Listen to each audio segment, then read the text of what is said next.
सड़क पर रोते बिलखते ये वो लोग हैं जिन्हें अब डिटेंशन कैंप में जाकर रहना होगा।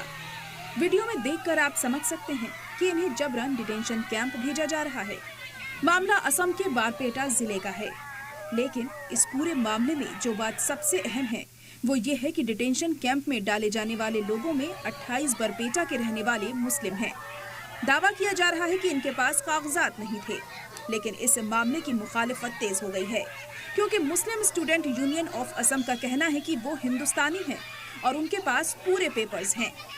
जो हैरेसमेंट आप कर रहे हैं वो तो संविधान के खिलाफ है। हम आपको चैलेंज करते हैं, अगर असम में एक भी बांग्लादेशी है वो लोग को आप दिखा दीजिए कहाँ पे है, कहाँ से आया है, उन लोगों का पूरा बैकग्राउंड चेक कीजिए। आज भी जो 28% लोगों को आप अपने फॉरेनर टेबल्स में डाउटफुल सिटीजन कहाँ है, वो लोग भी भारतीय नागरिक है। हम आपको चैलेंज करते हैं, हाँ आज नहीं तो कल पता ही चल जाएगा, सुप्रीम कोर्ट में हो या हाई कोर्ट में हो, वो लोगों को न्याय मिलेगा, क्योंकि ये लोग रियली इंडियन हैं।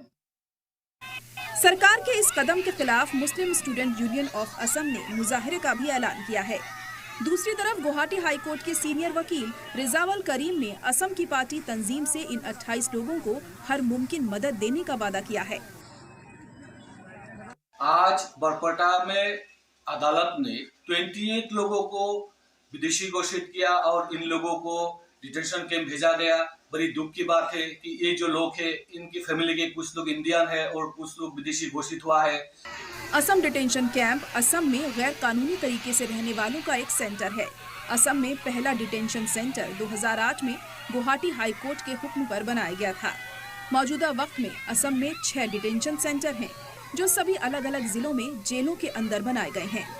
इससे पहले जुलाई के महीने में सुप्रीम कोर्ट ने असम के डिटेंशन सेंटर में लोगों की सहूलियत की कमी पर नाराजगी जाहिर की थी। एक PIL पर सुनवाई करते हुए कोर्ट ने कहा था कि यहाँ जरूरी सहूलियात की कमी है। कोर्ट ने इस मामले में 3 हफ्ते में जवाब भी दाखिल करने को कहा था, जिससे अंदाजा लगाया जा सकता है कि यहाँ के हालात कैसे होंगे। असम से शरीफुद्दीन की रिपोर्ट, सलाम TV।